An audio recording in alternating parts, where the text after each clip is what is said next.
How to log into your Amazon Prime student account. Are you ready to enjoy all the benefits of Amazon Prime Student like free shipping, exclusive deals, and Prime Video? Logging into your Prime Student account is easy and give access to all the perks in seconds. Now let's dive in. Launch your preferred browser.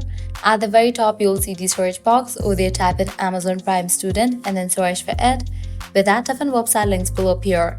Navigate to this one website option, Amazon.com. You'll be directed to this page. Now, at the top right, you'll find the option of Sign In. Click on it. You'll be directed to the login page. All you have to do is provide the credentials in order to log into your account. So go ahead and type in the email or phone number. After you type in, click on Continue. Now go ahead and type in your password. In the case you have forgotten your password, you can click on this option to recover it. If you want to stay sign in, check it for this option. After you provide your password, now click on Sign In, and with that you will be logged into your account. And that's how you log into your Amazon Prime student account.